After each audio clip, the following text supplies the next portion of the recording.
Meus amigos, o nosso assunto da primeira semana do ano de 2020 vai ser um pouco uma retrospectiva sobre o que aconteceu em 2019 e o que é que a gente pode esperar de 2020. Em 2019, como a gente sabe, a gente teve aí as eleições que foram fraudadas de diversas maneiras em 2018, inicialmente inclusive pela prisão ilegal de Lula, pelo juiz Moro, que a gente descobriu em 2019 ser o real chefe da real organização criminosa, com a conivência de diversos procuradores, de uma parte considerável do Ministério Público e inclusive de juízes interessados em avançar em seus interesses pessoais, quanto também por ódio de classe. A partir da prisão de Lula, a gente teve aí um caminho aberto para a eleição de Bolsonaro, que é o representante político máximo do que há de pior do esgoto da sociedade brasileira, da máfia miliciana, cujos assassinatos são celebrados por Bolsonaro e a sua turma. Esse pessoal foi eleito, está dirigindo o Brasil, né? Esse aspecto é que explica certamente o pior ano do Brasil, da história do Brasil, foi 2019, com uma extraordinária regressão em todas as áreas, né? Seja na educação, o ataque às universidades, à cultura, à ciência. Um país sem ciência e sem tecnologia não tem nenhum futuro. E as classes que apoiaram estão retirando o futuro dos seus filhos e o seu próprio. Que houve incêndios na floresta amazônia, que a gente sabe que foram estimulados pelo próprio presidente em suas falas, em seu comportamento, não é isso?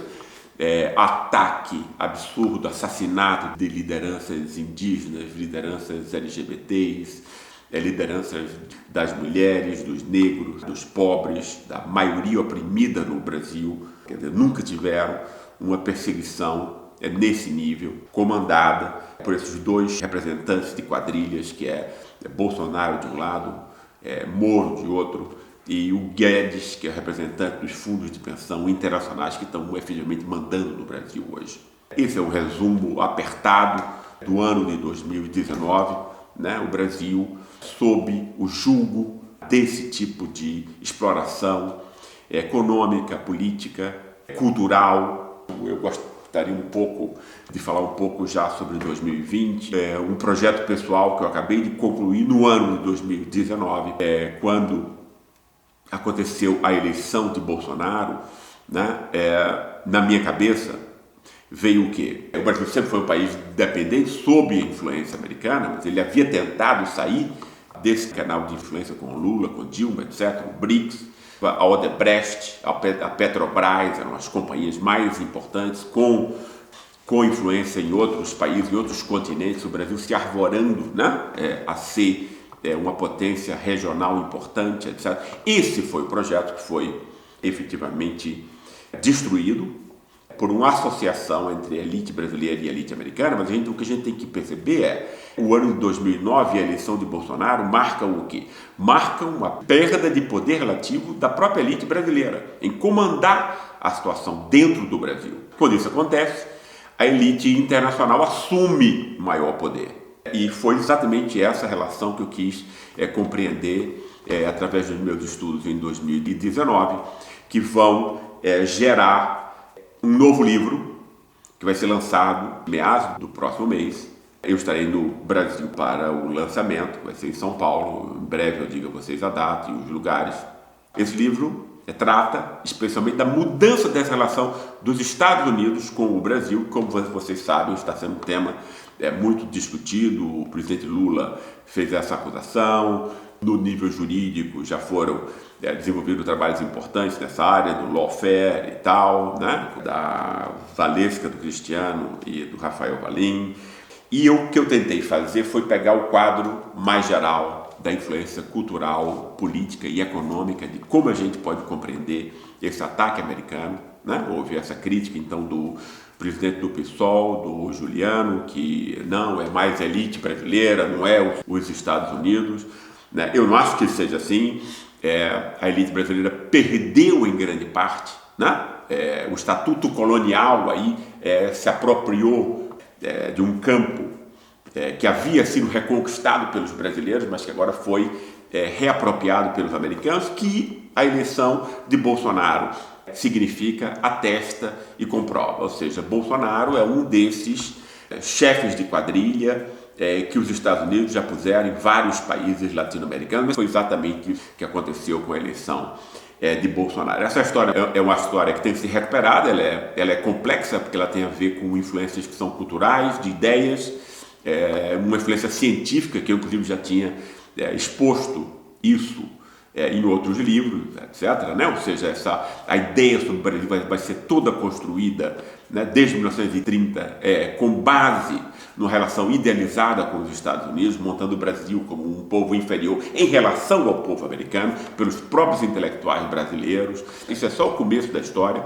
Depois isso vai assumir formas econômicas e políticas cada vez mais concretas, e foi atrás de reconstruir esse meandro complexo, mas de apresentá-lo de um modo simples, né, como o esforço que eu tenho feito sempre, é o produto desse livro. Né? O produto desse livro vai tentar mostrar exatamente como se dá essa reapropriação pelos Estados Unidos, ou melhor, pela elite dos Estados Unidos. Você não pode pôr o povo americano inteiro, porque boa parte do povo americano, inclusive, oprimido por essa mesma elite.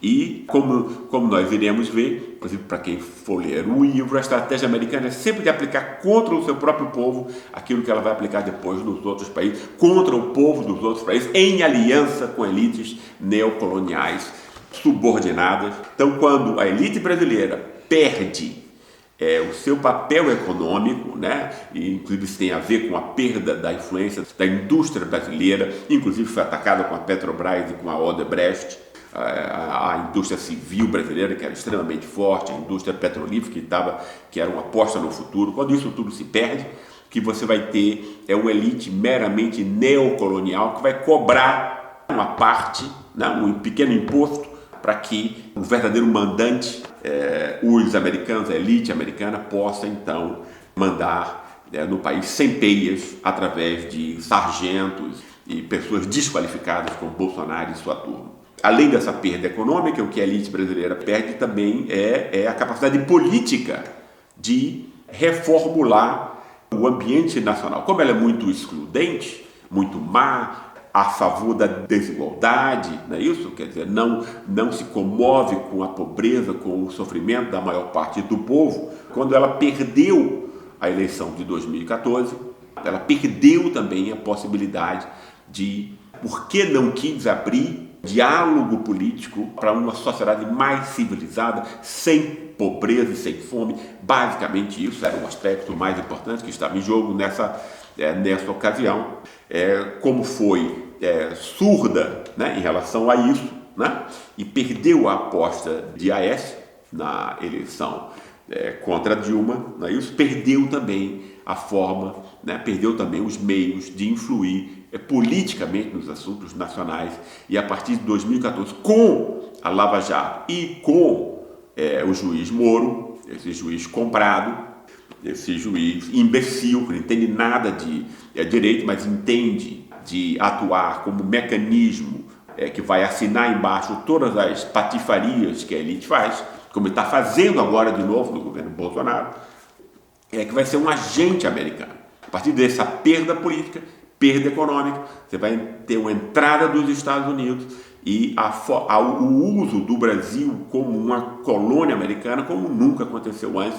E quais são os mecanismos que são envolvidos nisso e que explicam isso, né? Essa variável externa, portanto, vai ser, quer dizer, depois dos livros que eu tinha apresentado sobre as classes, sobre a elite, sobre a classe média, etc., sobre os intelectuais, sobre como a dominação é feita, a influência da escravidão nisso, agora a consideração também da influência externa dos Estados Unidos sobre o nosso país, né? Esse vai ser um livro que vai ser lançado em 2020, nós iremos estar falando sobre ele, sobre os temas que o organizam nessas próximas semanas, antes do seu lançamento em fevereiro, mais uma vez pela Estação Brasil, né?